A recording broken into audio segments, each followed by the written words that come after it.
જય સ્વામિનારાયણ. આજના દર્શન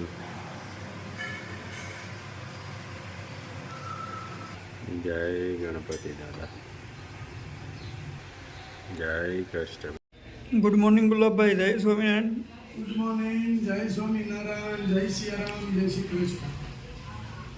આજે આપણે એવી વાત કરવી છે કે હેર ઓઇલ અને શેમ્પૂના બહુ સરસ રિવ્યૂ આવ્યા, લોકોએ બહુ વખાણ્યું અને બહુ સારું એવા રિવ્યૂ આવ્યા છે.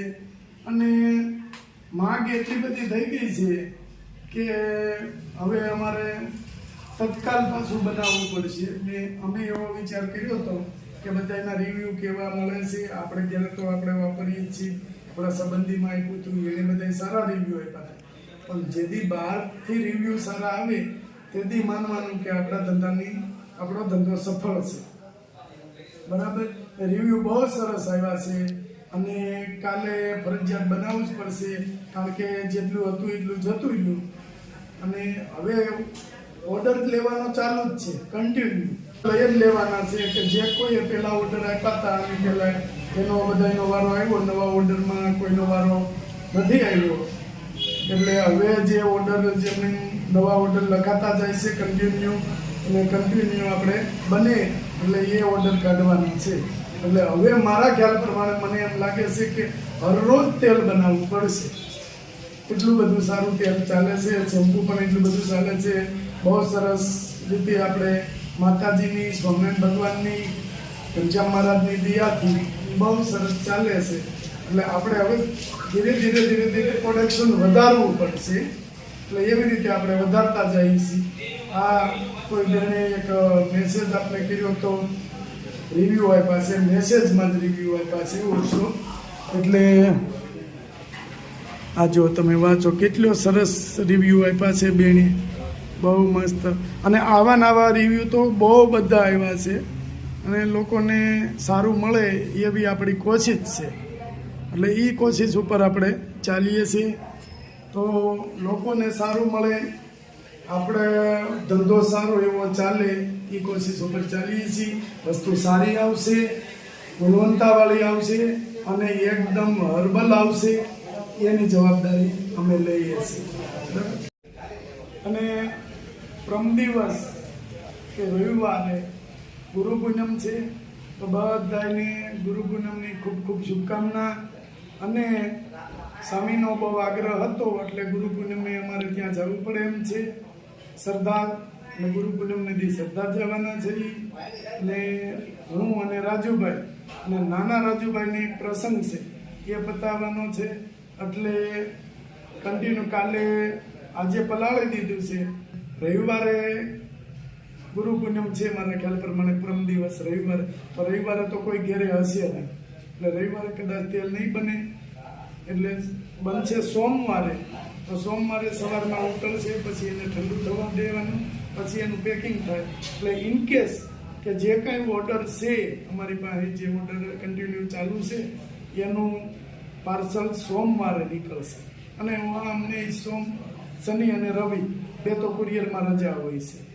એટલે સોમવારે ફાઇનલી પાર્સલ નીકળશે બધાના કે જે પેન્ટિંગમાં ઓર્ડર છે. અને ઘીના પણ બહુ ઓર્ડર આવે છે, પણ ઘી એટલું બધું આપણે નથી બનતું.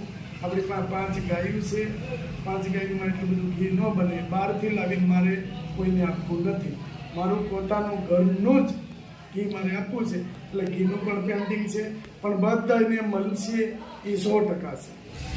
કારણ કે ઘી અમારે કન્ટિન્યુ જ્યારથી ચાલુ કર્યું ત્યારથી જ પેન્ટિંગ ઓર્ડર જ છે. એટલે ઘીનું એ રીતે જ થશે, બધાને મળી જશે, 100% મળી જશે. પણ થોડી વાર લાગશે, 2-4 દિવસ, 5 દિવસ. અને હજી અમે ચર્ચા એવું વિચારણા કરીએ છીએ કે આપણી પાસે 5 ગાયો છે, તો 2 ગાય હજી વધારવાની ઈચ્છા છે, તો લોકોને સારું મળે. પણ ગાય મારે એવી ગોતવી પડે, એ જલ્દી મળે નહીં. કારણ કે અમારી ગાયું છે એ જ ગુણવત્તાનું ઘી એ ગાય આપે એવી મારે કોશિશ છે. તો હું એ પણ ટૂંક જ સમયમાં કરશું. અને જે આપણે આજે એક મોટું કામ કરવા જઈ રહ્યા છીએ તો એન્ડ ઉપર આવી ગયું છે. એનો મારા ખ્યાલ પ્રમાણે આવતી વીકમાં બધાને જણાવી દઈશું. અને બધા સપોર્ટ કરજો. ભગવાન પાસે પ્રાર્થના કરજો કે અમારું કામ જલ્દી સફળ બને. બસ મારા વ્યુઅર્સમાં અમારી માટે કંઈ પણ કરવા તૈયાર છે એવા કોલી અમારે હાલે છે. અને કોઈ પણ વસ્તુનું કામ હોય તો અહીંયા ખાલી ફોન કરજો એવું કહે છે. એ બધાને ખૂબ ખૂબ ધન્યવાદ. અને મારા બધા વ્યુઅર્સને સ્વામિનારાયણ ભગવાન સુખ શાંતિ આપે એ મારી ભગવાનના શરણોમાં પ્રાર્થના. જય સ્વામી. બસ ગુલાબભાઈ એટલું વિધ્યું છે હવે. જો એટલું પૂરું.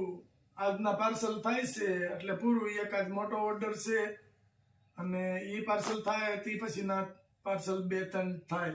એક થાય કે 2 થાય. પછી તેલનું કામ પૂરું, ચેમ્પુનું પૂરું. હવે તેલ નવું બનાવવાનું છે. ચેમ્પુ તો આપણે ચાલુ જ છે બનવાનું, એટલે એની કોઈ તકલીફ નથી. એ તો તૈયાર થઈ જાય સાંજ સુધીમાં. પણ તેલને 2 દિવસ હવે લાગશે. બરાબર. એટલે જે કોઈને ઓર્ડર આપવો હોય એ દઈ દેજો. ઓર્ડર એ હજી આપણી પાસે ઘણા પેન્ડિંગમાં પડ્યા પડ્યા છે છે. પેન્ટિંગમાં. હવે આ સુરત વાળાનો ઓર્ડર છે. એ તો બહુ મોટો ઓર્ડર છે. 6 બોટલ તેલ છે. હા 2, 4 અને 6. 6 અને 7 બોટલ શેમ્પુ. આ રાજકોટનું છે 2 બોટલ. આ 1 બોટલ વડોદરા. 4 અને આ 2 બોટલ નું ક્યાં છે? અંકલેશ્વર. મુંબઈ. મુંબઈ છે. મુંબઈ. હા મુંબઈ. અંકલેશ્વર વાળા એની પછી વાળો છે. આની પછી વાળો. બરાબર. 2 2 4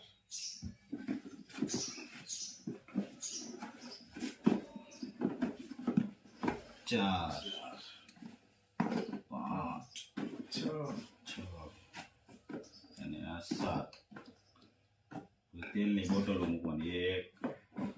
1 2 2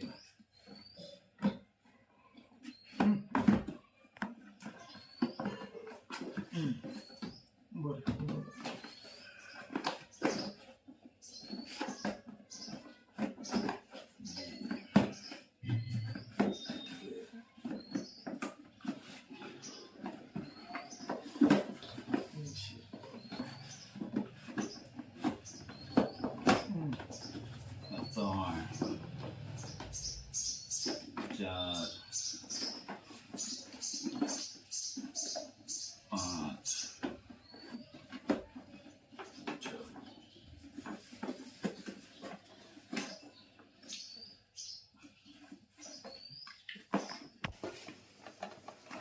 હાલો એ 6 બોટલ તેલ અને 7 બોટલ શેમ્પુ.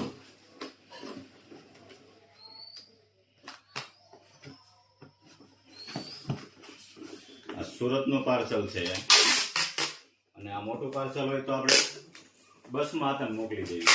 જેમ કે કુરિયરના દાદા થાય છે તો અમે એમ કીધું તમે બસેથી લઈ આવો તો બસે મોકલી દેવું. કે બસમાં નંબર આપજો હું લઈ આવાય.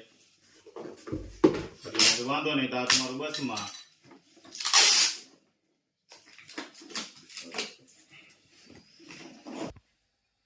આ પાર્સલ કુરિયરમાં જાય ને તો 300 રૂપિયા થાય. એટલે બેન કે બસમાં આવે તો મારે સસ્તું પડે. મેં તો કાંઈ વાંધો નહીં બસમાં મોકલી દેવું.